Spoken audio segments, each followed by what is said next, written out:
Welcome back to Art at Home with Miss Lindstrom. Now, last video we learned how to make a geometric cube.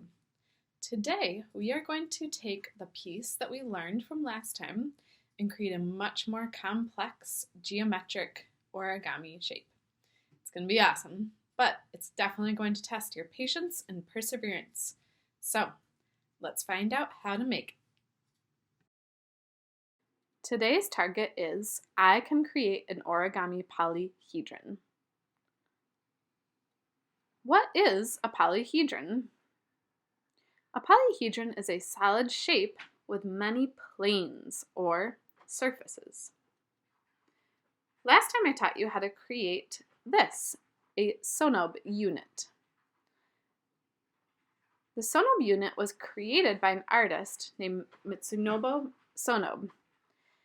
He created this origami design, and you can use the design to create bigger and bigger and bigger and more complex shapes. Each shape just has to have a number of sonobe units that can be divided by 3. So our cube had 6.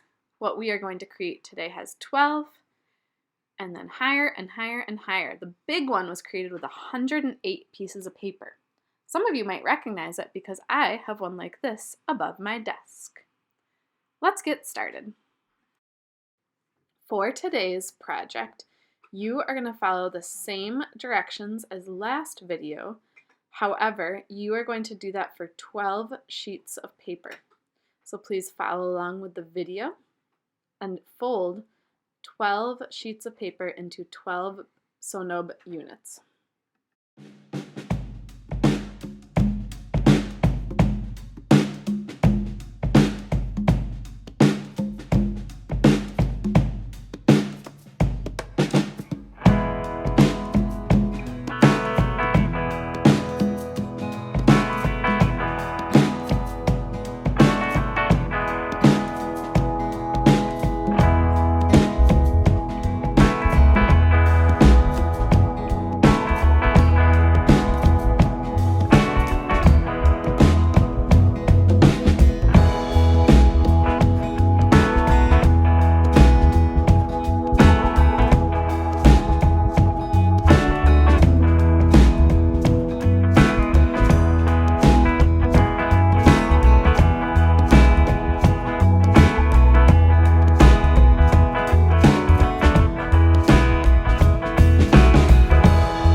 the hardest part of this project, assembling our 12-piece polyhedron.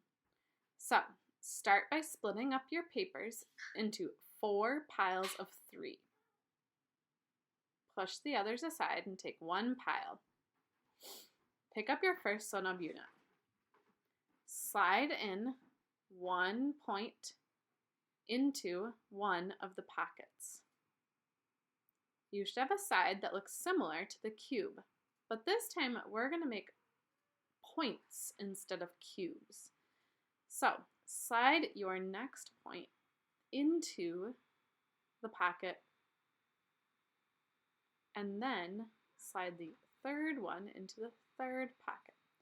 Now you should have a point in the middle with 3 triangles pointing out of it. Set that aside and do the same for your other 3 piles. Now you have 4 points. Take 2 points and set them next to each other. Choose one flap on one point. You are going to slide the one flap from that one point into a pocket on the other point. Then take the flap just above it that got a little bit covered up probably and slide that one into the nearest pocket. You should only be tucking in 2 flaps. So now your 2 points are joined together. Grab the third point. This is where things get tricky. If papers start to slide out from each other, just slide it back together. Take one flap, and it doesn't matter where, but pick a pocket to slide it into. Now slowly move around the circle and slide in the next flap that you come to.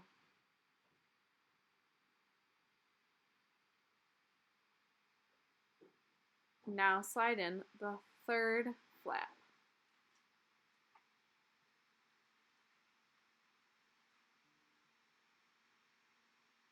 Sometimes things kind of move around as we're doing this. You can give it a little gentle squeeze to make sure all flaps are in the pocket.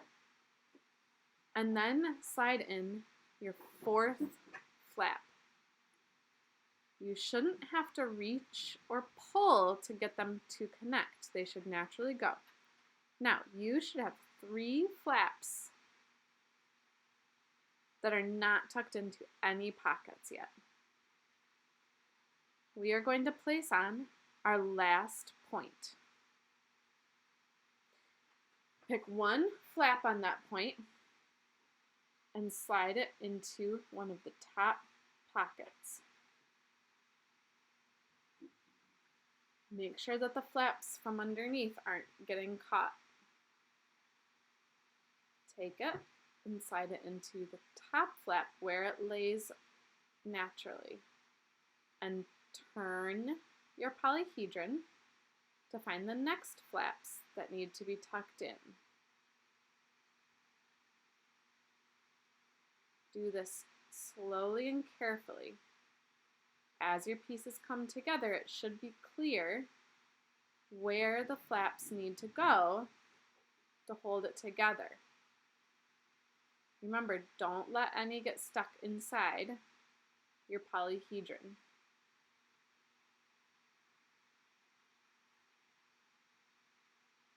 At this point, I have 2 left, and I can see that they are falling nicely right where they belong. I'm going to tuck them in the pockets to complete my polyhedron. Once all flaps are tucked in, I can give it a gentle squeeze to make sure the papers are in tight, and then we are all done. You can decorate it or hang it up by putting a string through one of the holes. Great job! I've met our target, I can create an origami polyhedron.